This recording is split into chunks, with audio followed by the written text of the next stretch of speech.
yourself by an aim or purpose will not ensure success.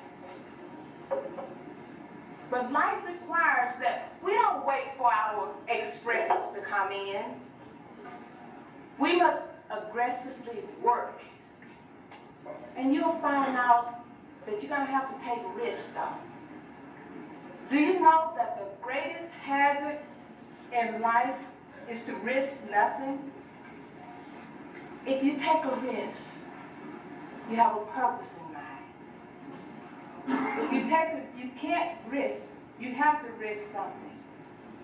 And do you know that within each of you, there's a power to do and to be anything that you want to do or be.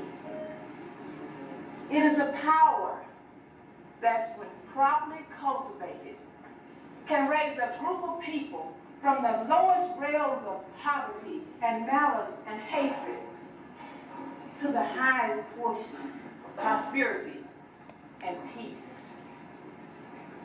But you have to start with what you are and where you are, knowing that what you have is plenty enough. You have to take advantage of opportunities. Just this month, 2 bulletins came out. A newsbreak and a memo. OIC candidates apply. Another one I looked at on my desk today, Employee of the Year. You can self-nominate yourself or someone can nominate you. And develop a pleasing personality. You may already have it, but these are just some helpful points. You decide what you would want to be and take steps. Oh, I see something in my crystal ball again. I must have complete silence. It says, we can't bring back the past, but the future is still in your power. I can see people like Anthony Morse, Gary Reed, Shirley Martin, C.O. Sylvester, McKinney Boyd, and this goes on and on. Gary Reed, Postmaster Lamarck says, the future is only where we make it. We have to get involved in it ourselves by learning more about the organization and stretching out to the community. It's fading away. I see another name, Deborah Matthews, material management specialist, who said, women are moving up at a greater pace. We have to apply ourselves and take advantage of opportunities. Terry Miller says, yes, there are obstacles. With the post office downsizing, there are few positions for everyone. So when the opportunity comes, we aren't always ready. Right off, you don't see the advantages. You don't make long and short range goals and backup plans. Anthony Morse says, the future looks bright. I see one more name flashing. Ella Worsham, manager, customer service support, says, statistics reveal that 85% of the American workforce will be blacks or minorities by the early 2000s. Oh, it's fading away. Well, I would like to say to you that as employees, you have to be committed and have the right attitude. You have to be committed to your family, your career. You just have to have that commitment. And don't forget your community. The goal you achieve in life, whether it be personal, financial, spiritual, or otherwise, can only be achieved if you have the right attitude. There are no physical, no intellectual, no spiritual power that you can't achieve without that attitude. Just remember, the future is not in any job. The future is in you.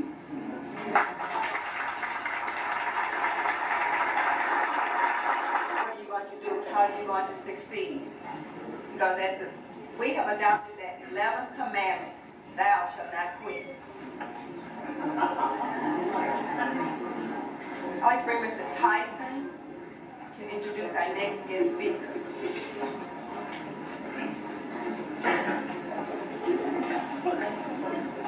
I have the task of introducing Mr. Sanders Anderson Jr., who will be our featured speaker for today's program.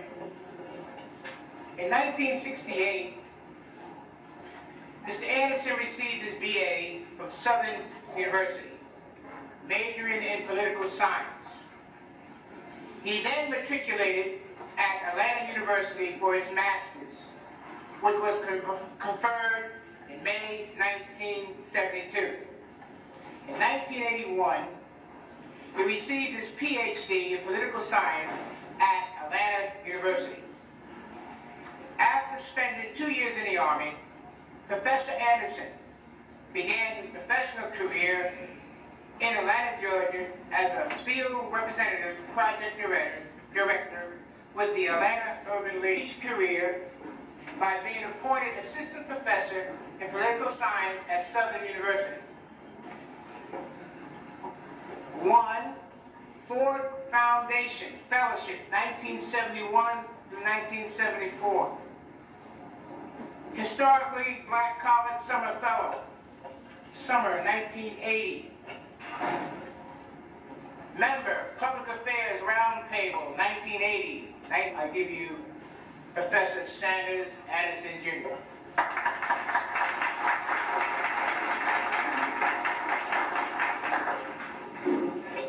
Without too much to do, I'd like to thank you for inviting me here today. Last year, the speaker was Franklin Jones. And Franklin Jones and I have almost the same resume. He and I went to Southern in Baton Rouge, and we went off to the military and then to Atlanta University, and then we took a slightly different turn in things. He said that the thing that I would probably remember is that you had good food out here. And I think that's so. The other thing is, I usually like to speak and have the music follow me, because the music is always a good accent, but now I have to sort of end this myself. The other thing is, you put me behind someone who is in communications and who likes computers. Now, I don't know whether you did that for me or to me.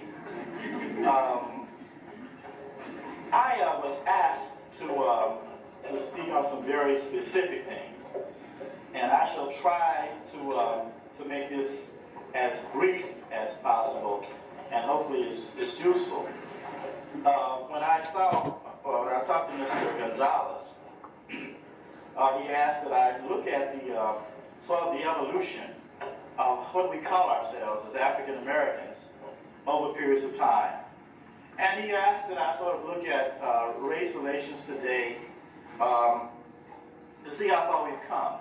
Now, of course, that's a formidable task, and I shall take a sort of a short period of time to deal with that, because I think it's kind of important as to what a person calls themselves, a group calls themselves, and how they're seen by others.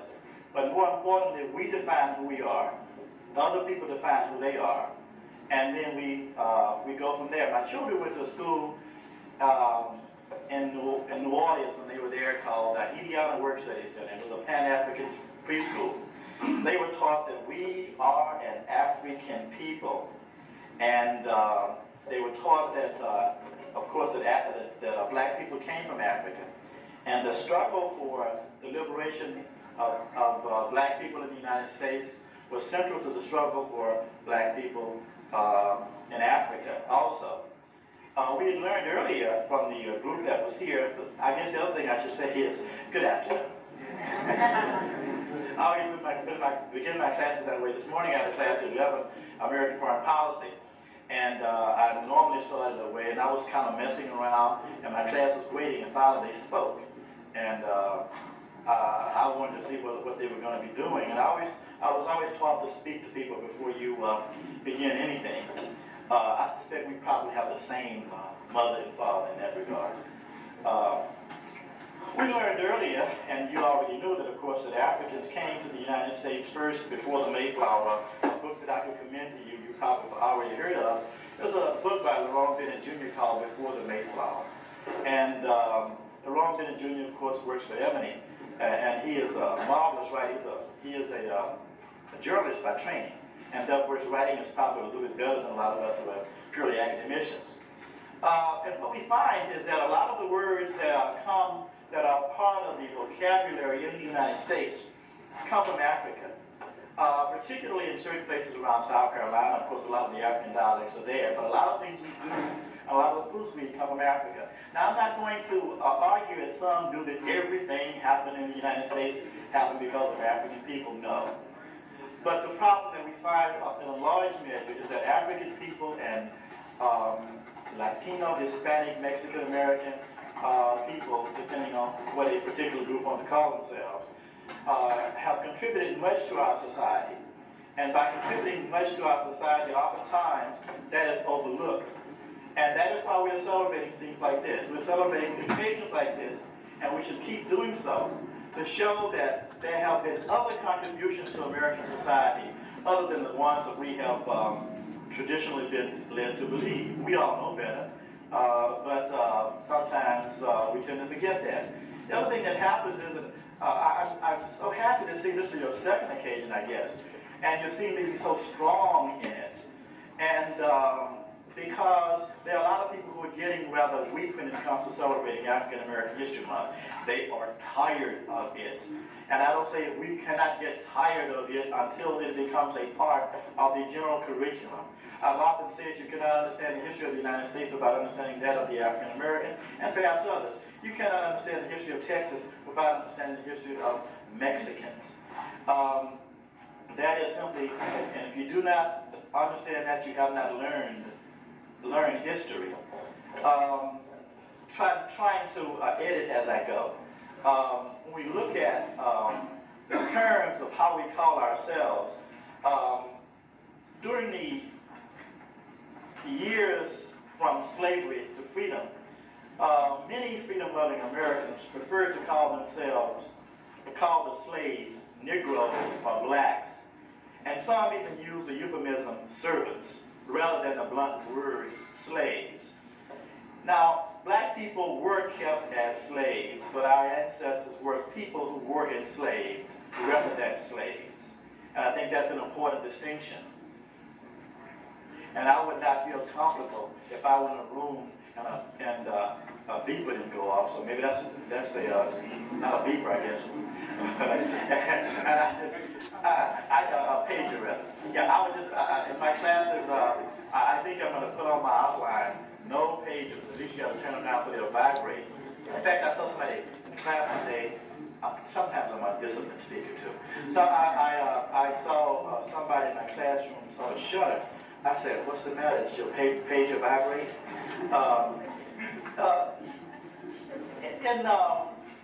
The abolitionists were the first to really begin to talk about, to call it slavery. They wanted to do it, I think, to show the harshness and the difficulty that the Africans faced in the United States.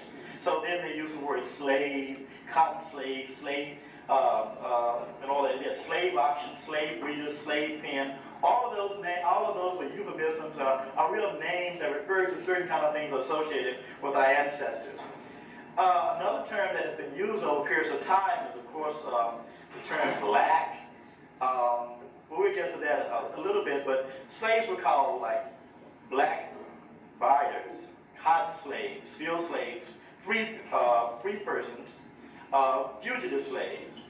The word African was used in English to mean any black person since the 13th century, and it was common in America in the 18th century. And many blacks used the word to refer to themselves until well past the Civil War. And hence African is found in the names of many of the older black churches and organizations, the African American Episcopal Church. Interestingly enough, Horace Mann Bond, Julian Bond's father, did a chronicle of what I'm about to do, and he looked at how people have looked at themselves, how Africans have referred to themselves, and we've gone almost full circle now from where we were to where we are. Black dates from the earliest days of slavery and was more common than Negro until the Civil War. And since black was considered to be a slave term, blacks preferred to be called colored from after the Civil War until about the 1880s. And then they began to be called Negroes with a capital N beginning in the 1920s. Or black men or black women shortened the name to black. Blackface is black. The minstrel, black fellow, black gang. All of those things were used over periods of time. In England, they use the term blackamoor. Blackamoor, black and Moor from North Africa. In terms of James Fillmore Cooper talks about blue skin. The word boogie, a spook, boogeyman, was also used to refer to black people. But the genteel sort of black folks oftentimes like the name colored. And the word colored began to be used in the 1820s and 1840s because some of the other terms that were used at that time seemed to be not appropriate, and people wanted to sort of get away from it because, after all, to be enslaved, slavery for Africans was different than slavery for some. That was slavery all over the world.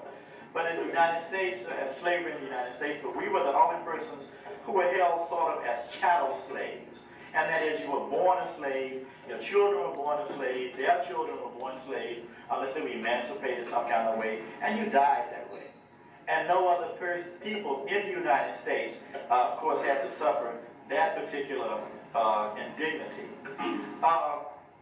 When we look at the term Negro, it came from the Spanish or the Portuguese word negro, which means black, from the Latin word negrum.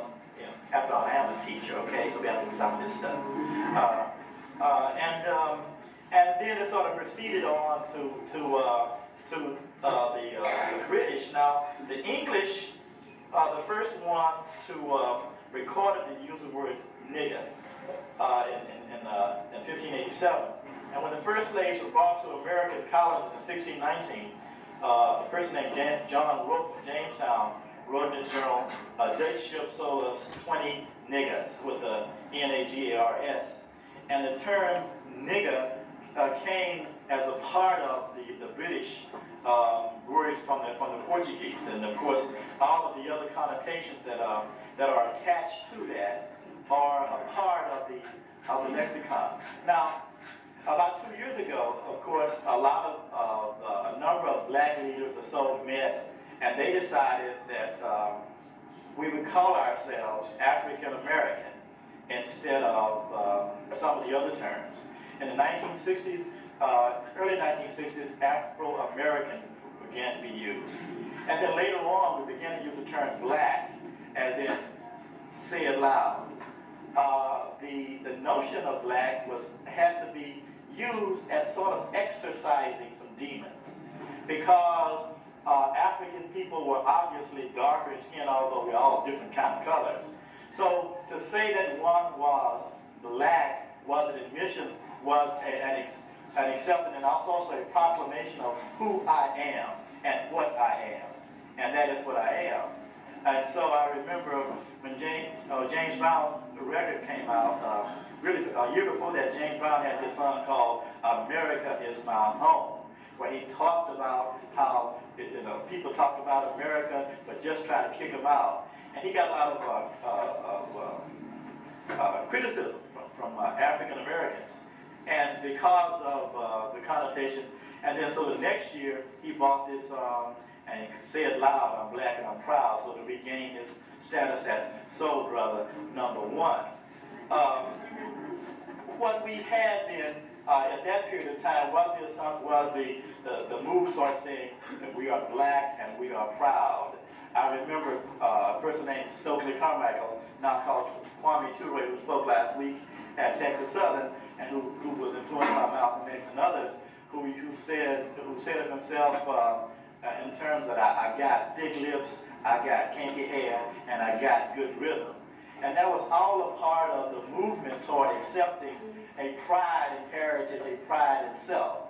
So the term of what we call ourselves sort of began to evolve, and now many persons call themselves African American, although many black people still like the term black as opposed to African American. Now, that is a significant move to call yourself African American, because the term, to think of it as being African has not always been a positive thing. Black people came from Africa. That's the only place that I know that black people came from. But there have been so many instances where people would say, well, I didn't come from no Africa. I got Indian background, and I got white background, and I got, of course we do, all of us do. You can look at me and see all that kind of thing. Look around this room. It's a beautiful rainbow, isn't it? Of colors, of the people, and the clothes. It's just something else. But to be called African has not been a very, it's not been something that black people wanted to be called. Why? Because what we have learned about Africa and Africans was not good. Because those who enslaved us tried to teach us that in Africa we were nothing. That we came from Africa, that really slavery was good for us. And the real tragedy is there are a lot of people who are still teaching that. And then there are a lot of us who still believe that. Because we look at Africa now, and we see what is happening in Somalia, what happened in Ethiopia. We see civil war in various places. And I saw an editorial regarding Malcolm, the movie Malcolm X, an article in the paper or a letter to the editor, something like that. It said, after looking at Somalia, Malcolm X ancestors were lucky to be brought to the United States. And then there are some people who say, well, maybe so. And then you look at some of the other instances, and people say, well, you were lucky to be brought here. But if you were to look at the history of the United States were lucky to bring us here, and we happen to have been so strong that we survived, which might be a testament to ourselves, to our ancestors, as you suggested. But the other thing is that the underdevelopment of Africa is a direct result of the African slave trade. That what is happening in Africa now, those things that are bad, some of the other underdevelopment is a direct result of the African slave trade. You cannot take millions and millions of people from a continent indiscriminately and take them someplace else, whether it is North America, South America, the Caribbean, or in some instances North Africa, and expect that continent to develop in a clear, normal fashion. Europeans came from Europe for the most part, although some of them came as slaves, indentured servants. For the most part, they came willingly. But Africans are the only ones in this country who did not come willingly, in terms of the majority of us. We were the only ones who they came out got. We got, as you in the post office, they sent a letter in the mail, and they demanded we come. So that is a part of arriving at the notion of calling ourselves African, because it is a bringing together all that of the entire circle. We came from Africa. We are still Africans. We are still Americans. We are still Africans in America, just like other people or whatever they are. Well, a part of the motto of the school that my children went to was, they had on their t-shirts, the sun always rises, you cannot hold back the day. And part of that was the assumption that tomorrow is going to come. You either prepare for it or not, but it's going to come anyway. And you can lay up in the bed, like I was laying in the bed this morning wondering what I was going to do and all that kind of thing, or some of the other problems that we tend to have. I did not finish this report. I have to write this report by Friday. right, is going to come if you're lucky. And so you might as well prepare. And part of the preparing America for the sun rising is an understanding of the contributions of all of us in the United States. Anglos, Latinos, Hispanics, Mexican Americans, and African Americans. Preparing America to understand the contributions of all of us is an important part. And America will not, the United States, because there's more America than what we have here, the United States will not be in what it should be until it understands that, nor will education be education until the contributions of all of us are recognized. They call it multiculturalism and all of that. It has to be that, or it must not be anything. So, why are we here? We're here to look at African American History Month, but also to look at the contributions of other ethnic groups in the United States. And we hope that those who are Anglos here, those who are Latinos or Hispanics here, can understand the culture and history of African Americans. And the African Americans must understand the culture and history of other races, although we do a pretty good job of understanding Anglo history already. And in that process, we can become more of what we need to be. They said, why are we here? We have come to learn, to struggle, to build together. So we are here today to begin that process or to continue that process. We have come here today to learn, to struggle, to rebuild America together.